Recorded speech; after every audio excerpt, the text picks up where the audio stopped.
Okay, guys and gals, another edition of Walkthrough Wednesday. Start out with the Superbird here, and boy, it's pretty. I love this car. It's the most iconic car you'll ever see. Take these cars out every now and then just to get the fluids moving in them, just to keep them upright. Unfortunately, with every 50-year-old car, we have issues. What we got going on, Brian? Well, this one comes directly from the boss man. I guess the last time this car was out, Richard was driving it, and he said it was kind of all over the place and the clutch was slipping. So, as you know, we've kind of checked it over, and it's going to have a new clutch in it. We tried adjusting it, that didn't fix it, and looked at the caster, and the caster's way off, and that's a real big thing on the King's radar is what kind of caster the car's got in it. But front end's a little loose. We're going to have to do a little bit of updating on some of the front suspension components. Yeah, I actually rode with Mark when we had it out riding around. I got a cool video, but we were sitting there yesterday letting it cool off before we put it back in the museum, and all of a sudden just this gush of water came blowing out the bottom of it, so we actually blew a radiator hose slam in two. The thing's getting a little old and tired. It's 50 years old. I'm getting ready to be 50, and I'm old and tired. Birthdays do that to us, don't they? But yeah, we're just going to try to get some of the issues fixed up on it. Try to get it to where when we do have to get it out and do a photo shoot, or they have to film, or maybe the King just wants to take it on a joyride, that everything's all good. Go get him a oatmeal cookie and a moon pie or cola. But it's pretty cool that we get to work on this stuff, though. I mean, when I saw you and Mark take off yesterday in it, I took a video of it, and I'm like, boy, we got the coolest job ever. Ain't we, though? Who else would like to ride in a 1970 the Superbird? Mr. the King is always watching. Brian, let's talk about a little bit of the safety features in comparison to modern day race cars. Okay, really, there's no comparison. Roll bar padding looks to be pipe insulation with some electrical tape around it. Now we have... but we do have a 5-point safety harness at least. Yeah, it is that. Old. I don't think the date codes are up to date on this one, are they? No, not so much. I think they're about probably 47 years out of date. Something like that. How about those mechanical gauges? The mechanical gauge, that's actually a tack drive driven off of the distributor. Definitely not anything what you would see in today's race car. One of the coolest things looking on the interior of this car are the exhaust pipe mounts. They're valve springs. The exhaust pipes are held up with that so they weren't solid mounted to keep the harmonics and vibration out of them. As you can see in the back, got a squirrel cage fan for a rear end cooler. Funny thing, shifter ball. It's got a 4-speed shifter ball in it. The car's got a 3-speed transmission. Yeah, I even know it's got a 3-speed in it and couldn't get it in first gear yesterday. Just looking at the ball, you automatically assume that's right in your head when you're trying to get it in gear, and you look at it, and I backed up about 4 times before I remembered, oh, it's got a 3-speed in it. Okay, Brian. A couple of weeks ago in Walkthrough Wednesday, we had another 43 Superbird, but this is the Superbird. What's the big difference between the street car version and this one? Well, I mean, this was specifically built to be a race car. The car we had in here the other week, it was an original street car Superbird. So, it's got all the factory suspension and everything under it, where this is highly modified. Quarter panels are blown out for tire clearance. The fender openings are opened up. Even down to the fender scoops that are actually molded into the car. These are actually welded in, bonded in, and they're actually functional. These actually are open. Like the street car, it's just kind of a plastic cap that kind of just bolts down to the fender. Okay, we got a 2021 Jeep Wrangler here with a 392 Hemi in it. What's going on with this thing, Sparky? All right, so this belongs to Rubitrux. They brought it to us because they were going to do an upgrade to it of heads and cam. This Jeep came stock with a 6.4 in it, so they didn't have to do an engine swap. So It made 400 horsepower from the factory, and they're hoping to make just a little bit more with cam and heads. So this Jeep actually came from Mopar with the 392 in it, right? Yes, it did. We actually looked, and I think the build date was just a couple of months ago, so that kind of tells you how new this is. All right, next we're going to come up under here with Jerry, and we're going to talk a little bit about the Chevelle we was talking about the other day. What we got going on today, Jerry?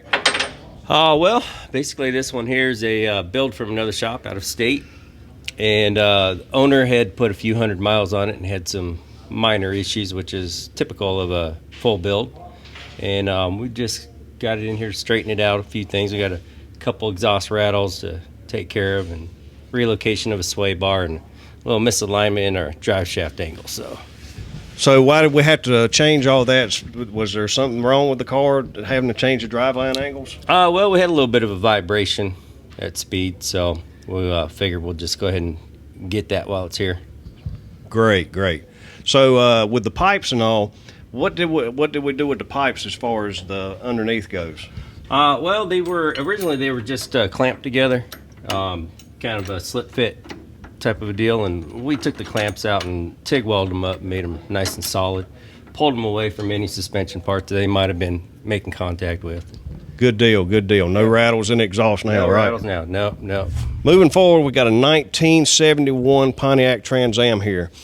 Built Pontiac engine in it, put a Holley fuel injection system on it a couple years ago.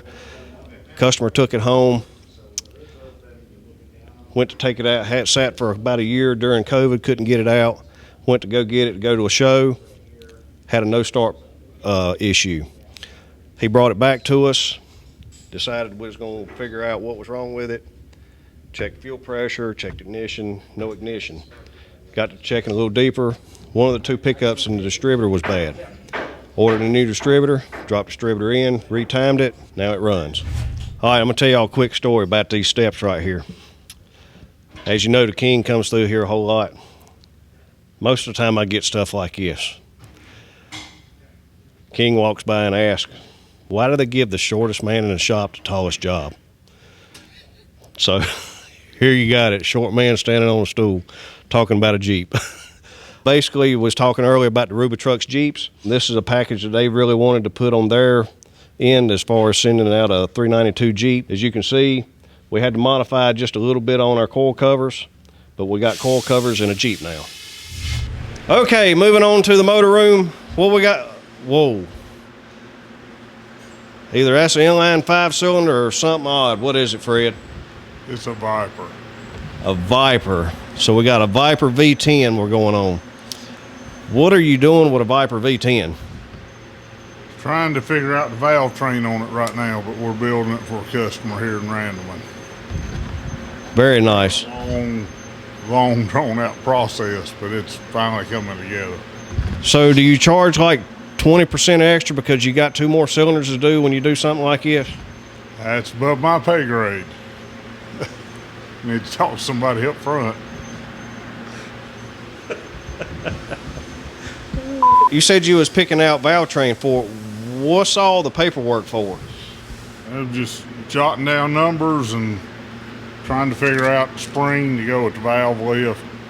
The size, diameter is a lot different than what we normally do. I get you bad finger? No, you actually got the good one on that hand. But anyway, there's a lot more to it than meets the eye. Okay, so basically once you get the cam picked out, then you got to pick out the springs and whatnot to match the cam and the valve lift and whatnot. Yeah, because different poundage, seat pressures, open pressure, diameters, distance to coil bind. You just go through and see what's available and try to figure out what's more appropriate for it. Now, is this going to be a normally aspirated engine, or is it going to have a power adder, or what? It's going to have twin turbos on it. Twin turbo V10 Viper. Next in the motor room, we have the balancing station. Where are you going, Thornburg? Moving on in the motor room here, we got Tim Farrell, formerly known as Yank the Crank. What's going on here, Tim? Balancing a 4080 crank, stroke crank for our 5.7 package that we're going to start doing.